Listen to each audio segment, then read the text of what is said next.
नमस्कार विद्यार्थियों। आज हम एशिया महाद्वीप की जो मृदा है, मृदा संसाधन, उसमें मृदा वर्गीकरण को विस्तार से देखेंगे।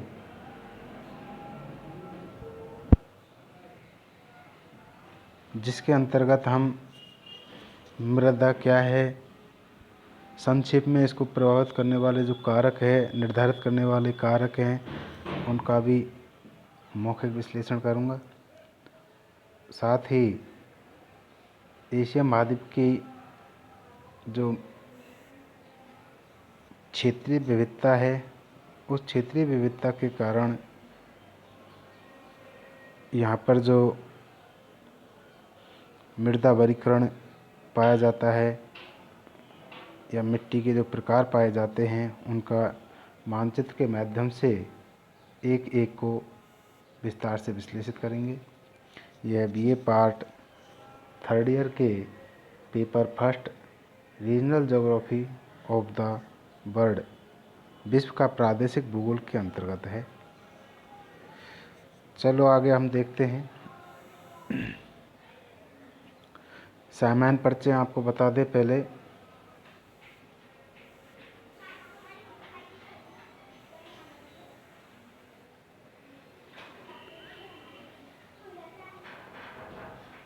कि संपूर्ण धरातल पर जो मृदा का निर्माण है, उसकी जो प्रक्रिया है या मृदा बनने की जो प्रक्रिया है, वो समान नहीं है। समान क्यों नहीं है? क्योंकि कहीं पर तो किस तरह की जलवायु है, प्राकृतिक वनस्पति है, और दूसरे क्षेत्र में दूसरे तरीक़ा की जलवायु, प्राकृतिक क्षेत्र है, भौगोलिक विविधता है। और इन्हीं भौगोलिक विविधताओं के कारण भिन्न भिन्न क्षेत्रों में भिन्न भिन्न प्रकार की जो मृदा है, उसका निर्माण होता है।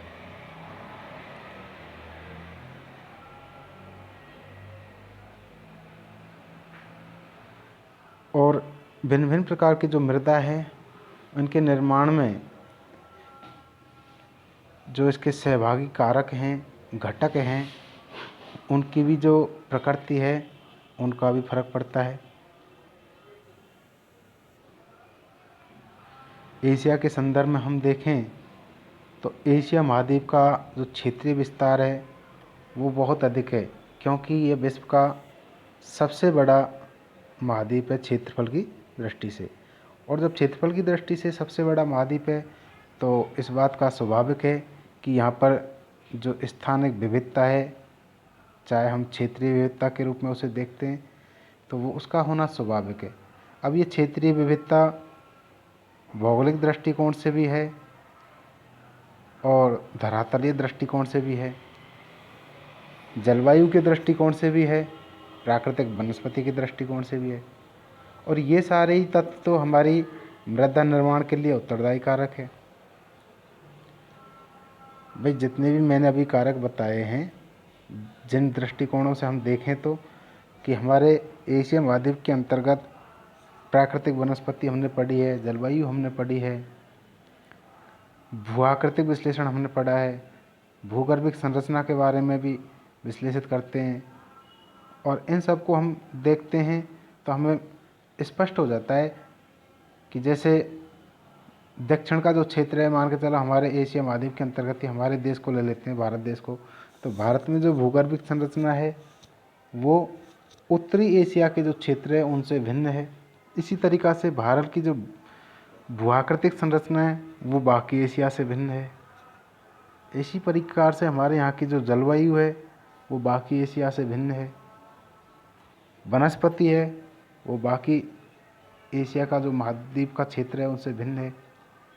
तो अब किसी भी एक क्षेत्र विशेष में हम तुलना करके देखें, तो तुलना करने के बाद में यही स्पष्ट होता है कि एशिया महाद्वीप है, वो बहुत विस्तृत है, क्षेत्रफल की दृष्टि से बड़ा है।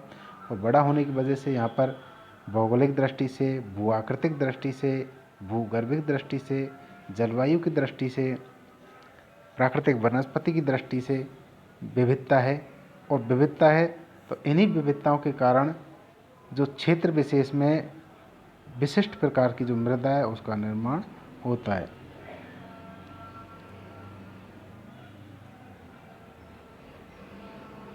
और ये ऐसे कारक हैं जो हमारी मृदा निर्माण को प्रभावित करते हैं।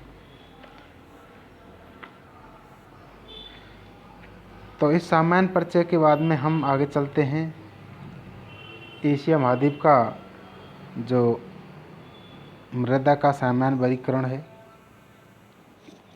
मृदा का सामान्य वर्गीकरण, इस सामान्य वर्गीकरण को भी देख लेते हैं थोड़ा सा परिचय के रूप में। एशिया में विभिन्न मृदा निर्माण की प्रक्रियाओं के आधार पर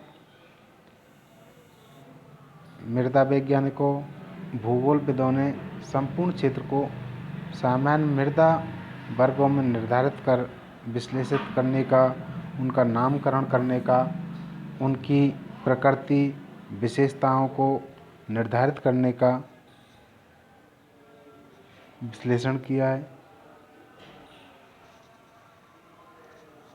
और इन्हीं के आधार पर एशिया महाद्वीप की जो जलवायु है, प्राकृतिक वनस्पति, जिनके आधार पर मृदा को निर्धारित करने का, विश्लेषित करने का जो प्रयास किया है, उसी के आधार पर यहाँ की जो मृदा है उसे निम्नलिखित भागों में वर्गीकृत किया है, जिन्हें हम एक बार एक एक अंकित कर लेते हैं। नंबर 1 है पौडजोल मृदा। नंबर 2 है पौडजोलिक मृदा। नंबर 3 है लेटेराइट मृदा। नंबर 4 है चरनोजम मृदा। नंबर 5 है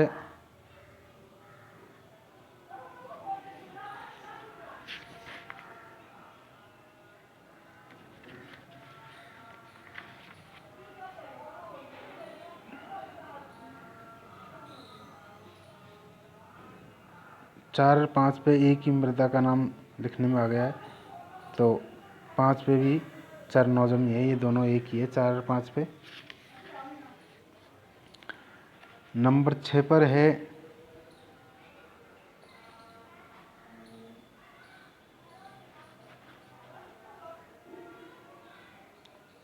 चेस्टनट भूरी मृदा। नंबर 7 पर है मरुस्थलीय मृदा। नंबर 8 पर है जलोढ़ मृदा। नंबर 9 पर है टुंड्रा मृदा। और नंबर 10 पर है पर्वतीय मृदा। नंबर 4 पर जो चरनोजम मृदा है, इसके स्थान पर आप इसे लेटेराइट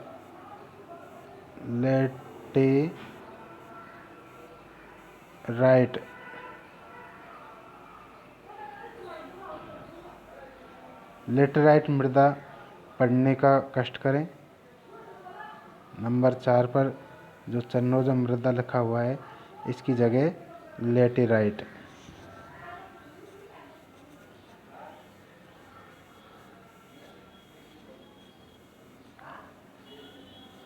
नंबर 4 पर लेटेराइट मृदा, इसे पढ़ने का कष्ट करें।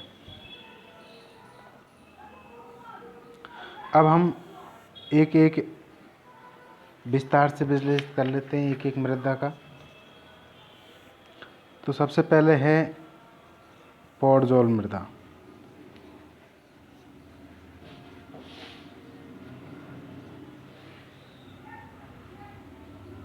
इसको राख मृदा भी कहते हैं। पौडजोल मृदा को राख मृदा भी कहते हैं।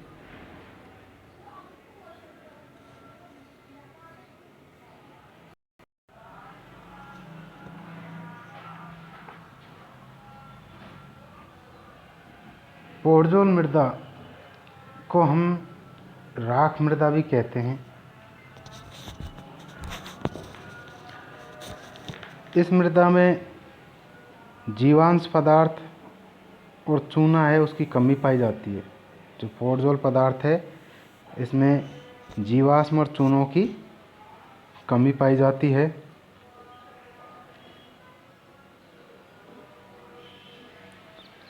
और अम्लता की प्रधानता होती है, जिसकी गहराई है वो भी कम होती है, अर्थात इसकी जो मृदा प्रोफाइल है वो मात्र 30 सेंटीमीटर या इससे कम ही मिलती है। और मिट्टी की जो कण है वो थोड़े बड़े होते हैं, परंतु इस मिट्टी की विशेषता मुख्य है कि ये नाम मात्र की ही उपजाऊ होती है, कम उपजाऊ होती है, जिसकी वजह से इस प्रकार की जो मृदा है उसमें छोटी घास, राई, जई, सब्जियों आदि की कृषि की जा सकती है। परंतु इस मृदा में यदि उर्वरक जैसे जैविक खाद या उर्वरक खाद, रसायन इनका उपयोग करें तो इसे उपजाऊ बनाया जा सकता है। इस मृदा का जो क्षेत्रीय विस्तार है वो मुख्य रूप से पश्चिम एशिया के अंतर्गत यूराल पर्वत से प्रारंभ होकर के और ओकोटस्क तक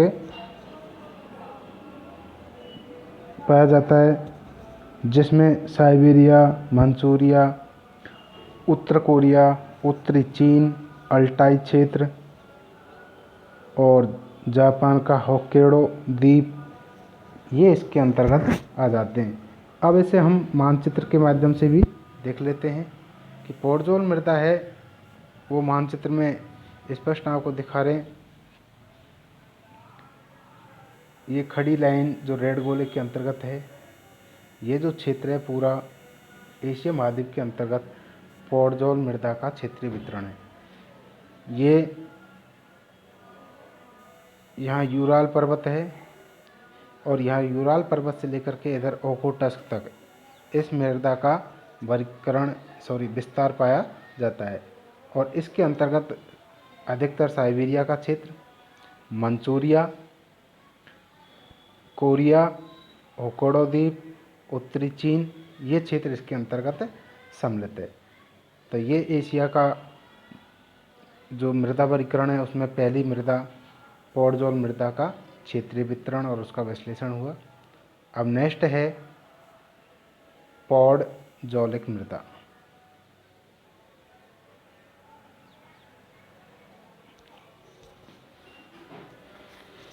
इसे धूसर राख मृदा भी कहा जाता है।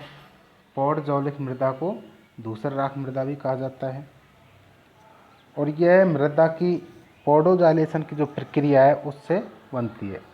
पोडोजाइलेशन की प्रक्रिया से यह मृदा बढ़ती है। इसमें पोडजोल मृदा की तुलना में जीवाश्म पदार्थ है वो अधिक पाए जाते हैं। चूना, पोटास, खनिज तत्व भी पाए जाते हैं, जिसके कारण यह मृदा पोडजोल मृदा के बजाय थोड़ी अच्छी उर्वरक होती है। इसकी कृषि की दृष्टि से वहन क्षमता अच्छी होती है। उर्वरकों का प्रयोग करके और भी इस मृदा में अच्छा उत्पादन फसलों के माध्यम से प्राप्त किया जा सकता है। इस मृदा का जो क्षेत्रीय वितरण है वो एशिया महाद्वीप के अंतर्गत ही मंचूरिया का दक्षिणी भाग, चीन एवं कोरिया में मिलता है। तो पोडजोलिक मृदा है, इसे हम मानचित्र के माध्यम से देखें तो जो पोडजोल के जो क्षेत्र थे उन्हीं क्षेत्रों के अंतर्गत मंचूरिया एक तो यहाँ पर है, कोरिया और चीन, इन क्षेत्रों में पोडजोलिक मृदा का वितरण पाया जाता है।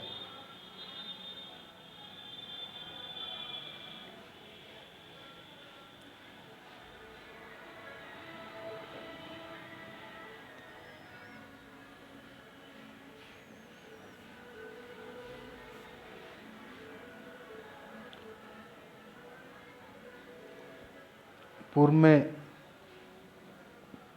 कुछ लिखने में और बोलने में भी कुछ कमियाँ रह गई है। जो चौथे नंबर पे पहले चरनोजम था, फिर मैंने लेटेराइट बताया था, लेकिन ये भी यहाँ पे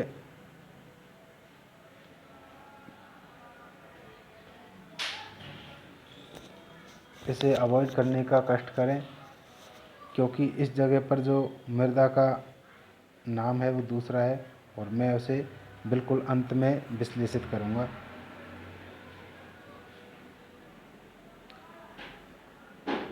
तो नेक्स्ट है लेटेराइट मृदा।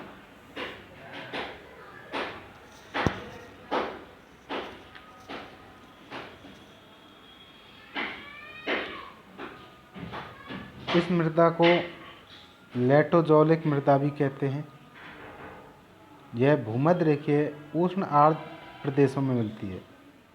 इसका जो क्षेत्रीय वितरण है या विस्तार है वो भूमध्य रेखीय उष्ण आर्द्र प्रदेशों में है, जहाँ लेटेराइजेशन की प्रक्रिया सक्रिय होती है।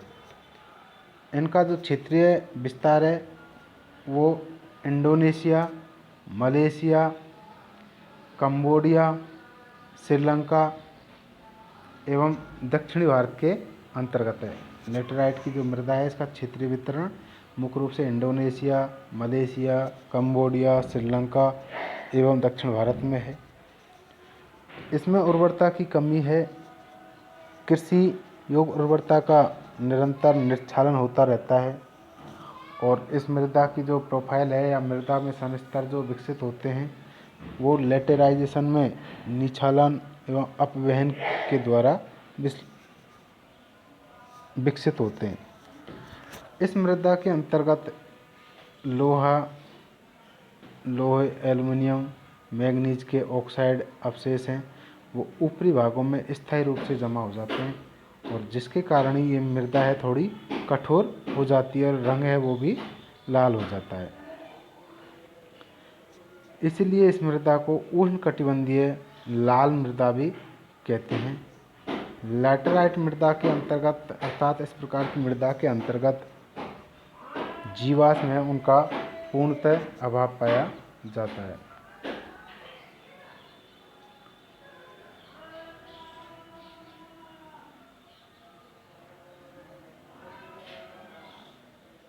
अब लेटेराइट मृदा का जो क्षेत्रीय वितरण है वो मानचित्र के माध्यम से और आपको बता देते हैं कि इसका जो भूमध्य रेखीय उष्ण आर्द्र क्षेत्र है जिसमें हमारा भारत का दक्षिणी भाग,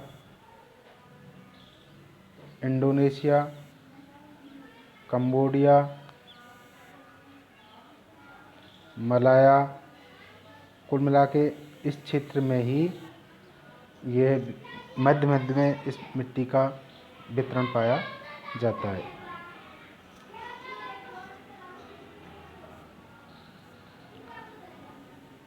नेक्स्ट है चरनोजम मृदा।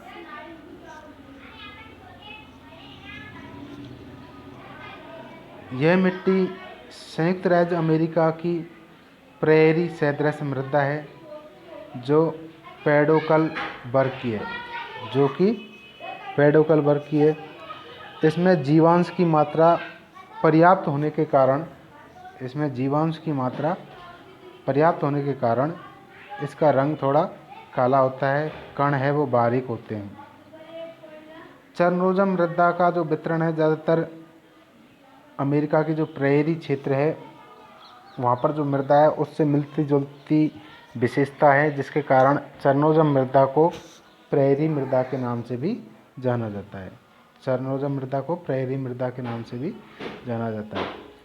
इस मृदा के ऊपरी जो संस्तर है उनमें लिंटरिंग द्वारा जैविक पदार्थों का संचय होता है और ह्यूमिफिकेशन की प्रक्रिया द्वारा जैविक पदार्थ जीवाश्म में बदलते रहते हैं।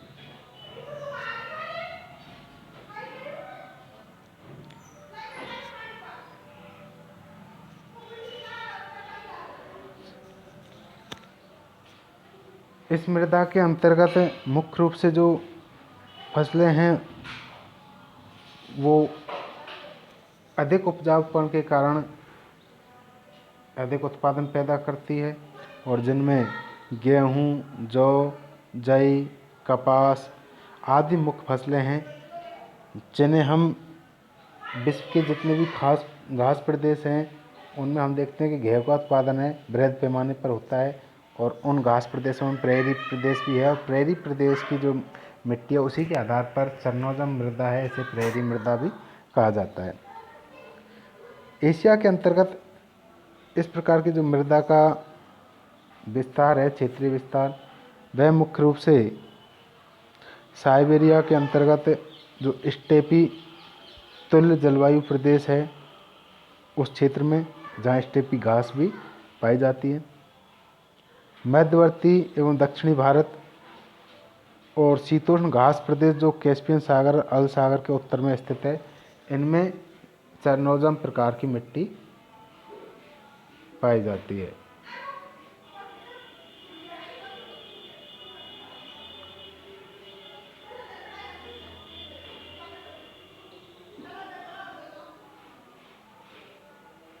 जिसे हम मानचित्र के माध्यम से देखें तो ये जो क्षेत्र है रेड गोले के अंतर्गत,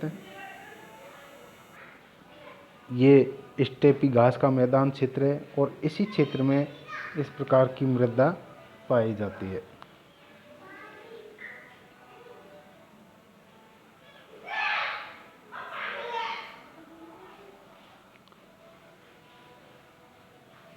तो आज इस वीडियो के अंतर्गत हम पॉडजोल मृदा, पॉडजोलिक मृदा, लेटेराइट मृदा और चरनोजम मृदा, इन 4 प्रकार की जो मृदा हैं उनका एशिया के संदर्भ में विश्लेषण किया है। क्योंकि वीडियो है वो काफ़ी लंबा हो जाता है, तो अगली वीडियो के अंतर्गत हम जो बाकी मृदा के प्रकार हैं, इन बाकी मृदा के प्रकारों का इससे नेक्स्ट वीडियो, जिसे हम इसे भाग 1 कहेंगे और नेक्स्ट वीडियो को भाग 2, तो उसके अंतर्गत विस्तार से विश्लेषित करेंगे। धन्यवाद।